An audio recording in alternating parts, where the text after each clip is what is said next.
Buenas. Yo, Juan Pablo Chavarría, Y yo, Fabián Cabello. les hablaremos sobre Dios en la filosofía de Martin Heidegger. Bueno, nuestro autor se enmarca en una de las corrientes filosóficas más importantes del siglo XX, el existencialismo, siendo uno de los primeros representantes del mismo. En él nos vamos a ocupar buscando el aspecto concreto de los pensamientos acerca de Dios, enfocándonos en el siguiente esquema: en los datos bibliográficos, en la relación de sus obras y Dios en la filosofía de Heidegger.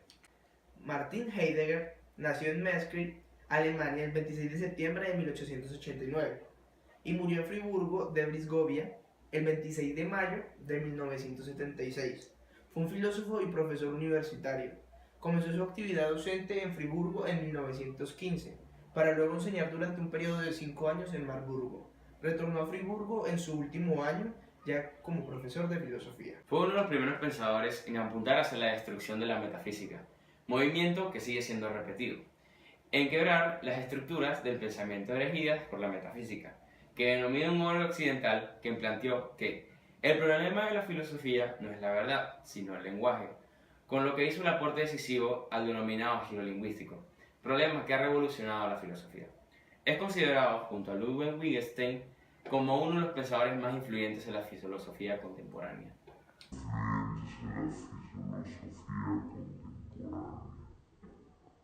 Ahora hablaremos sobre la relación de sus obras, la cual la mayoría son discursos, reflexiones, entrevistas y artículos en revistas.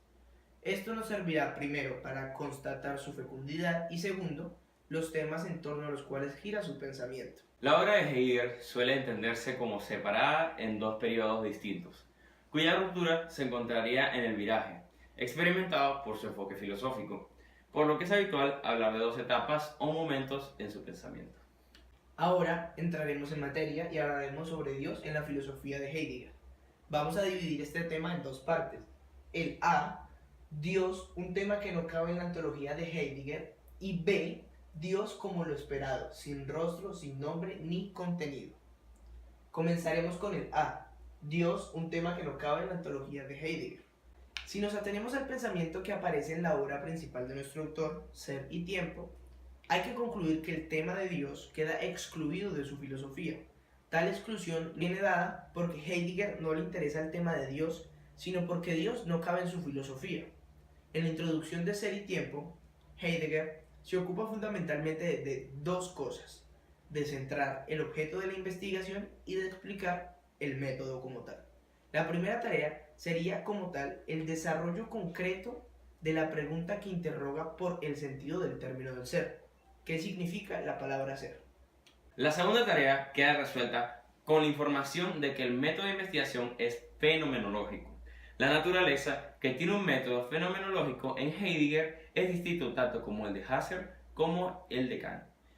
El concepto de fenomenológico en fenómeno, por lo que se muestra en un ser de los entes, el ser de los entes no puede ser entendido en absoluto, como algo detrás de lo cual haya todavía algo que no aparece. Volviendo a la primera tarea, en cuanto a la respuesta de Heidegger de la pregunta por el sentido del término del ser, hay una primera afirmación, que determina que el sentido es necesario buscarlo en el Dasein, en el hombre, porque solo él es el ente privilegiado por cuanto la comprensión del ser forma parte de su mismo modo de ser. De este modo, se hace necesario descubrir por medio del análisis fenomenológico una antropología del Dasein. Toda la primera sección de Ser y Tiempo contiene el desarrollo de la antropología heideggeriana. Todas las categorías que Heidegger asigna al Dasein hacen imposible que Dios entre en este análisis, porque si la naturaleza del ser se encierra en las categorías del Dasein y estas constituyen la esencia del ser en general de Dios, queda automáticamente excluido de su ontología.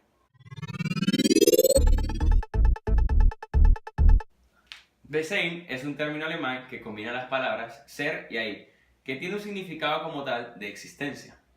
Bueno, ahora pasamos al siguiente punto, que es Dios como lo esperado, sin rostro, sin nombre ni contenido. Bueno, Heidegger declara: sí puedo permitirme dar una respuesta breve, pero que es el futuro de una larga mediación. Debo decir que la filosofía no podrá provocar un cambio inmediato del estado presente del mundo, Y esto no es válido solo para la filosofía, sino también para toda perspectiva y todo querer humano. Si un Dios puede aún salvarnos, la única posibilidad que nos queda es en el pensamiento y en la poesía. Es la disponibilidad para la manifestación de ese Dios, o para su ausencia en el catástrofe que nos hundamos frente a un Dios ausente. En conclusión, nos declara que si existe o no un Dios, trata de quedarse en un limbo. Heidegger distingue entre el ser, lo sagrado, lo divino y Dios. No es más que partir de la verdad del ser como puede pensarse la esencia de lo sagrado. No es más que partir de la esencia de lo sagrado como es necesario pensar de la esencia de la divinidad. No es nada más que la claridad de la esencia de la divinidad como puede pensarse y decirse de lo que se puede designar de la palabra Dios. Por ende, dice que esto es un paso a paso para llegar a la existencia de un Dios. Heidegger, al criticar la séptima sección del libro, llega a decir que lo sagrado por su parte no debe pensarse como una cosa, sino como una dimensión del ser, el punto donde se realiza la manifestación de Dios como acontecimiento del ser.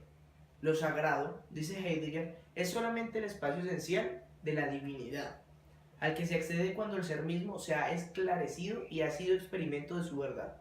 En conclusión, habla que lo sagrado debería ser una dimensión más del hombre, ya que como tal es donde se manifieste a Dios, no en la dimensión espiritual. Frente a la muerte del Dios de la metafísica y de la fe, queda el aguardar, pero no el aguardar de algo, como si se dijese algo va a llegar. Pero sí se aguardase de algo. Toda la problemática metafísica recomenzaría desapareciendo el aguardar del último Dios, que es el aguardar de nada. Es simplemente el puro aguardar. El Dios moral retomaría su lugar y lo que salva sería oscurecido por el desierto absoluto. Esto es la dificultad, mantenerse en la espera de nada, saber que nada puede aparecer como algo que salva. Negarse decisivamente a cualquier género de idolatría. Aceptar la ausencia y el silencio respecto al último Dios, pues hasta el mínimo atisbo de voluntad lo aleja para siempre. Por ende, concluye su crítica diciendo que no se ve el caso de seguir buscando y esperando el último Dios, sino que deberíamos ponernos la tarea de buscar la verdad del ser.